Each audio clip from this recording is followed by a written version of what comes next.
আহিবলগীয়া দিনবিলাকৰ পৰিৱেশৰ বিষয়ে আমাক আকৌ এবাৰ ভবাই তুলিছে যে আহিবলগীয়া দিনবোৰ কিমান ভয়ংকৰ হ'ব পাৰে আৰু এইটো গুৱাহাটীৰ গাতে লাগি থাকে। গাইজ, মাননীয় মুখ্যমন্ত্ৰী ডাঙৰীয়াই কি ক'লে এই বিষয়ে এবাৰ শুনোৱা হওকচোন। সোণাপুৰত আমাৰ উচ্ছেদ অভিযান চলি আছিল। সোণাপুৰ এটা tribal belt and block. Tribal belt and ব্লকত অতি শান্তিপূৰ্ণভাৱে আমাৰ উচ্ছেদ অভিযান চলি আছিলে আৰু ৰাইজ যিসকলে মাটি দখল কৰিছিলে তেওঁলোকে দৰং জিলা আৰু মৰিগাঁও জিলাৰ নিজৰ নিজৰ অৰিজিনেল ঘৰলৈ উভতি গৈছিলে। আজি ৰাতিপুৱাৰ পৰা কংগ্ৰেছ দলে যেতিয়াৰ পৰা তেওঁলোকে এই উচ্ছেদক বিৰোধিতা কৰিবলৈ আৰম্ভ কৰিলে তেতিয়াই এচাম মানুহ উগ্ৰ হৈ পৰিল।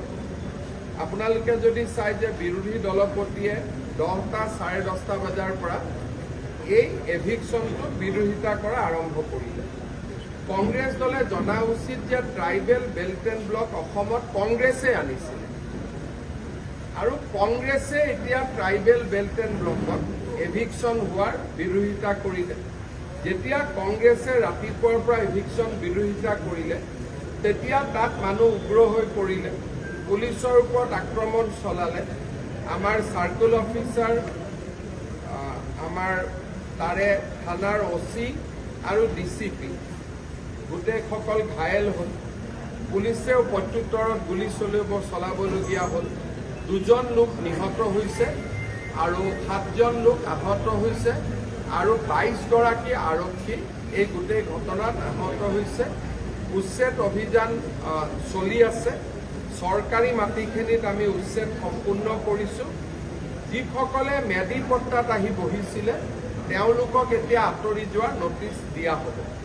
গুৱাহাটীৰ একেবাৰে লগত আজি যি ধৰণে সংগঠিত আক্ৰমণ হ'ল সি আহিবলগীয়া দিনবিলাকৰ পৰিৱেশৰ বিষয়ে আমাক আকৌ এবাৰ ভবাই তুলিছে যে আহিবলগীয়া দিনবোৰ কিমান ভয়ংকৰ হ'ব পাৰে আৰু এইটো গুৱাহাটীৰ গাতে লাগি থাকে, মহানগৰৰ গাতে লাগি থকা অৱস্থাত। আৰু যোৱাকালিলৈকে সম্পূৰ্ণ শান্তিপূৰ্ণ আছিল। তেওঁলোকে নিজৰ নিজৰ ঘৰত ঘূৰি গৈছিল আৰু আমি ট্ৰেকো কৰি আছিলোঁ। কিন্তু আজি ৰাতিপুৱা কংগ্ৰেছে উৎসাহ জনোৱাৰ লগে লগে পৰিৱেশ এটা অৱনতি ঘটে। এভিকশ্যন চলি থাকিব কাৰণ এইটো ট্ৰাইবেল বেল্ট এণ্ড ব্লক হয়, আমি খালী কৰিবই লাগিব। কিন্তু তাতে ট্ৰাইবেল বেল্ট এণ্ড ব্লকত 2টা ভাগ থাকে। চৰকাৰী মাটিত আমি নটিচ নিদিয়াকৈ উচ্ছেদ কৰিব পাৰোঁ, কিন্তু মেডি পট্টাৰ মাটিত আমি নটিচ দিব লাগে। এতিয়া মেডি পট্টাৰ মাটিত আমি নটিচ দি এভিকশ্যন